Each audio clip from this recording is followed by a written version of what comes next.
मसीह यीशु के नाम से आपका स्वागत है। हम 1 कुरिन्थियों 14 अध्याय में और आज हम 20 से 25 आयत को देखेंगे। अधिकतर लोग जब 21 और 22 और 24 आयत को पढ़ते हैं वो थोड़ा सा उलझन में पड़ जाते हैं, जहां लिखा हुआ है कि अन्य भाषाएं विश्वासियों के लिए चिन्ह है और भविष्यवाणी विश्वासियों के लिए। आज हम इन आयतों के मतलब को समझेंगे, तो आखिरी तक मेरे साथ बने रहिए। जब भी 1 कुरिन्थियों 14 अध्याय हम पढ़ते हैं तो लगता है कि पौलुस अन्य भाषा में बोलने से मना कर रहा है और कुछ लोग ऐसा सिखाते भी हैं। परंतु हमने कल देखा कि पौलुस सामूहिक मंडली में जब हम एक साथ इकट्ठा होते हैं उस समय अन्य भाषा के उपयोग को सीमित रखने की बात कर रहा है। पौलुस अन्य भाषा के खिलाफ नहीं है, वह तो कहता है कि वह खुद अन्य भाषाओं में सबसे अधिक बोलता है।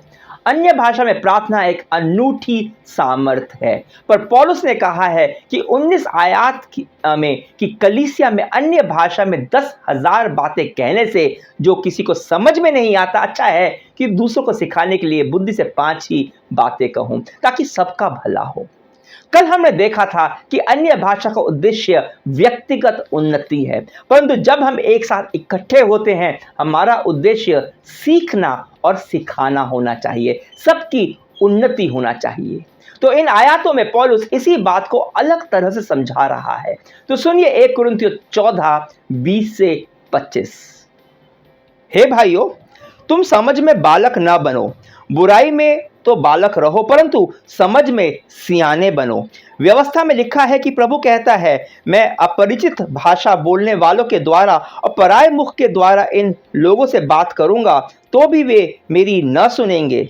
इसलिए अन्य भाषाएं विश्वासियों के लिए नहीं परंतु अविश्वासियों के लिए चिन्ह है, और भविष्यवाणी अविश्वासियों के लिए नहीं परंतु विश्वासियों के लिए चिन्ह है। अतः यदि कलीसिया एक जगह इकट्ठी हो और सबके सब अन्य भाषाएं बोलें और बाहर वाले या अविश्वासी लोग भीतर आ जाएं, तो क्या वे तुम्हें पागल ना कहेंगे? परंतु यदि सब भविष्यवाणी करने लगे और कोई अविश्वासी या बाहर वाला मनुष्य भीतर आ जाए तो सब उसे दोषी ठहरा देंगे और परख लेंगे और उसके मन के भेद प्रकट हो जाएंगे, और तब वह मुंह के बल गिरकर परमेश्वर को दंडवत करेगा और मान लेगा कि सचमुच परमेश्वर तुम्हारे बीच में है।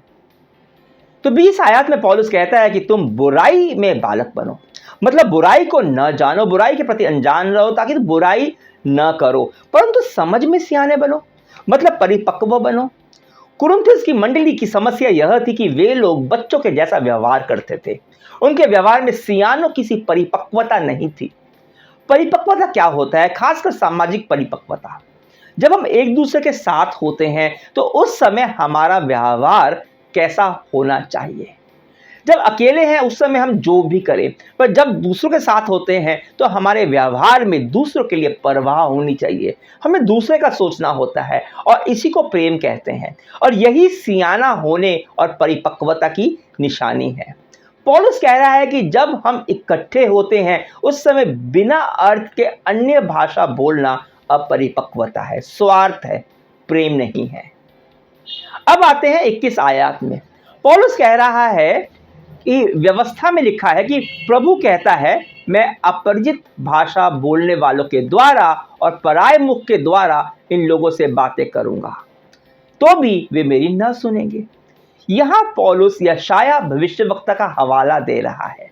यशाया 28:11 से इज़राइल प्रभु के मार्ग से भटक गया था और परमेश्वर उनके पास भविष्यवक्ता भेज रहे थे, और एक के बाद एक जो उनके ही अपने लोग थे, उनकी ही भाषा वे बोला करते थे, इब्रानी। पर इज़राइल उनको सुन ही नहीं रहे थे, परमेश्वर विश्वास ही नहीं कर रहे थे, पाप से वे मन ही नहीं फिरा रहे थे। तब यशाया के माध्यम से परमेश्वर ने यह चेतावनी उन्हें दी कि परमेश्वर अपरिचित भाषा बोलने वाले पराये मुख के द्वारा बात करेंगे। और उसके बाद अशूर नाम का एक देश जो बहुत ही शक्तिशाली पर अत्याचारी देश था, वो अलग ही भाषा बोलता था, उसने इज़राइल पर आक्रमण कर दिया, और यह परमेश्वर की बात न सुनने और विश्वास न करने का दंड स्वरूप हुआ। तो यह अपरिचित भाषा बोलने वाले इज़राइल के लिए दंड का चिन्ह था। यह अच्छा चिन्ह नहीं था, दंड का चिन्ह था। और फिर 22 आयत में पौलुस बोलता है अन्य भाषा अविश्वासियों के लिए चिन्ह है। जो लोग परमेश्वर के उद्धार को यानी यीशु मसीह के सुसमाचार पर विश्वास नहीं करते उनके लिए दंड का चिन्ह है। कैसे? 23 आयत में पौलुस सिखाता है कि यदि कलीसिया एक जगह इकट्ठी हो और सबके सब अन्य भाषा बोले और बाहर वाले अविश्वासी लोग भीतर आ जाए तो क्या वे तुम्हें पागल ना कहेंगे? देखिए, बिना यीशु मसीह पर विश्वास किए उद्धार पाना असंभव है और बिना उद्धार के हर कोई परमेश्वर के दंड का अधिकारी है, क्योंकि हम सब पापी हैं। यह हम सब जानते हैं और इसलिए हम सुसमाचार का प्रचार भी करते हैं। अब सोचिए, कोई अविश्वासी आपकी मंडली में आया, हो सकता है उसने सुसमाचार सुना हो या ना सुना हो, पर वह आया केवल देखने के लिए। वह विश्वासी नहीं है, उसे अधिक कुछ भी नहीं पता। वह सिर्फ देखने आया है कि होता क्या है और वह देखता है कि सब के सब अन्य भाषा में बोल रहे हैं, पूरा हल्ला हो रहा है, उसे कुछ भी समझ नहीं आएगा और फिर वह सोचेगा कि यीशु विश्वासी तो सारे पागल होते हैं, यह तो मूर्खता और पागलपन है, और वह भाग जाएगा और फिर कभी वापस नहीं आएगा। हमने क्या किया? हमने अन्य भाषा में बोलकर इस बाहर वाले अविश्वासी को दूर कर दिया। उसके बाद कभी भी वह सुसमाचार सुनेगा तो यही कहेगा, अरे नहीं बाबा नहीं, ये यीशु को मानने वाले ना पागल होते, मुझे वैसा नहीं बनना।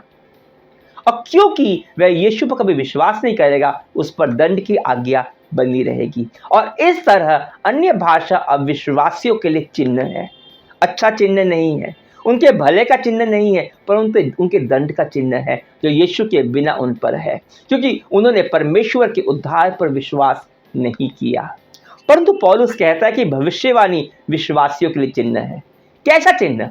जब भी हम परमेश्वर की ओर से कुछ सुनते हैं, जब परमेश्वर हमें कुछ बताता है, हम यह समझ पाते हैं कि परमेश्वर हमारे बीच काम कर रहा है, परमेश्वर मेरी परवाह करता है, वो हमें प्रेम करता है।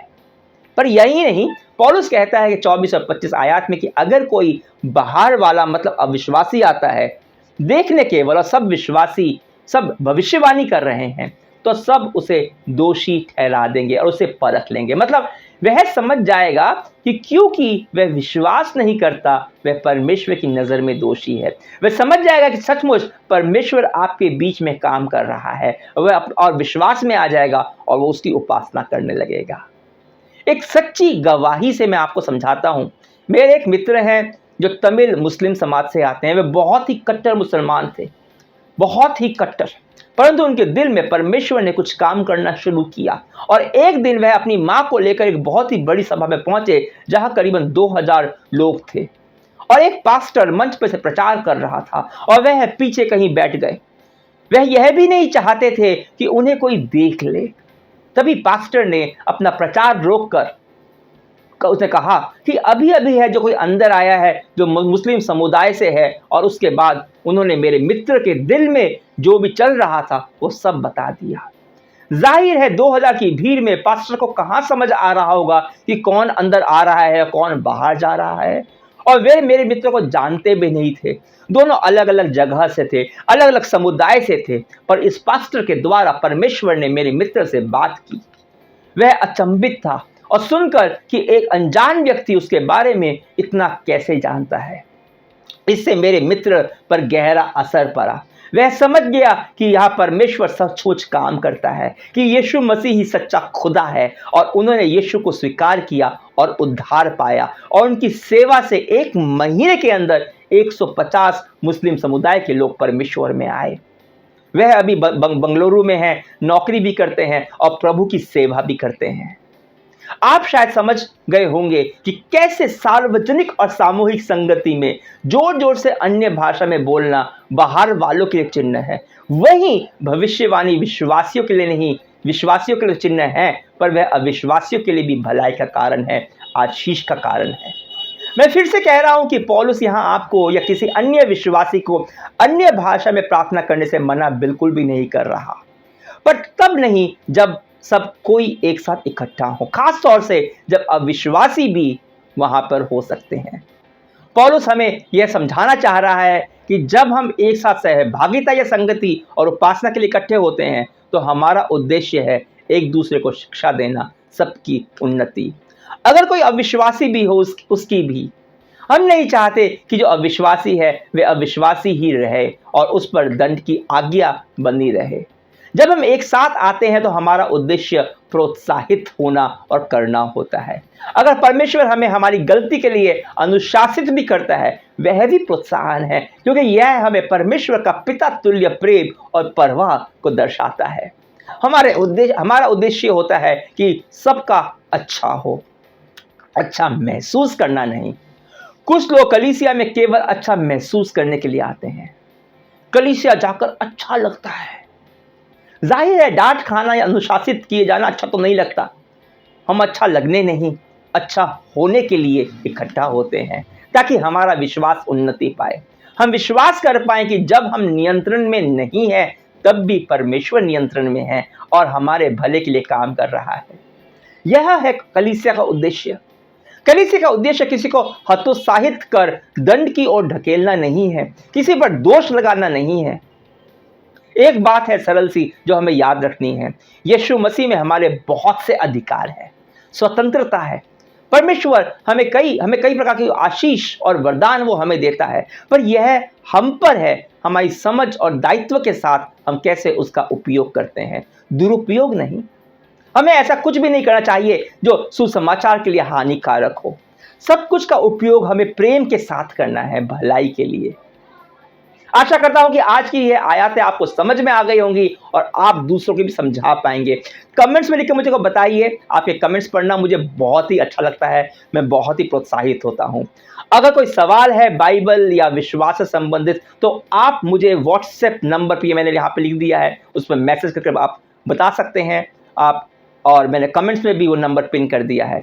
वीडियो को लाइक कीजिए, शेयर कीजिए और अगर आप चैनल पर नए हैं तो आप उसको सब्सक्राइब कर बेल आइकन जरूर दबाइए। तो कल हम बात करेंगे कलीसिया में व्यवस्था की और क्या पौलुस स्त्रियों को कलीसिया में प्रचार करने से मना कर रहा है, ये हम परसों बात करेंगे। तो फिर हम कल मिलते हैं। परमेश्वर का प्रेम, यीशु मसीह का अनुग्रह और पवित्र आत्मा की सहभागिता आपके साथ बनी रहे हमेशा हमेशा के लिए। आमीन।